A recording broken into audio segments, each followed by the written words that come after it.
மக்களே, அவன் திரும்பி வந்தான். பகுதி 1:30 கிராமத்தில் அந்த நாள் வழக்கத்தை விட சற்றே அமைதியாக இருந்தது. பரந்த வயல்களின் நடுவே அமைந்த மருதன்பட்டி மன கிராமத்தில் அந்த நாளுக்காக பலரும் காத்திருந்தனர். பரபரப்பு, ஏதையா மர்மம் மிக்க ஒரு திடுக்கிடும் பயம். மதிய நேரத்தில் சூரியன் எரிந்து கொண்டிருந்தபோது ஒரு குதிரை தூரத்தில் இருந்து வந்தது. அவன் வந்துட்டானா? இல்ல, இது வேற யாராவது இருக்கலாம். குதிரை அருகே வந்தபோது எல்லாரின் இதயமும் பலமாக துடித்தது. தூசி பறந்து வானத்தில் ஒளிர குதிரை யார் தெரியாமல் முகம் மறைத்தவனாக இருந்தான். அவன் அங்கிருந்து இறங்க எல்லோரும் மூச்சை பிடித்துக் கொண்டார்கள்.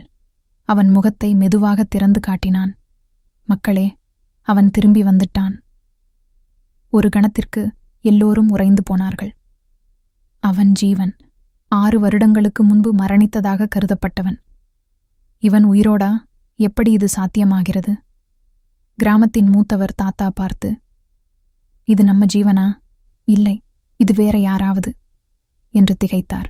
ஜீவன் அருகே வந்து, நான் ஜீவன்தான், நான் இறக்கவில்லை. ஆனால் நான் எங்கு இருந்தேன் என்று உங்களுக்கு தெரியுமா என்று சொல்ல அவனது குரலில் மர்மமும் அதிர்ச்சியும் இருந்தது. அவன் உண்மையில் யார்? அவன் எங்கே போயிருந்தான்? அவன் திரும்ப வந்தது நல்லதா? பகுதி 2 தொடரும். இந்த கதையை இன்னும் சுவாரஸ்யமாக தொடரலாமா?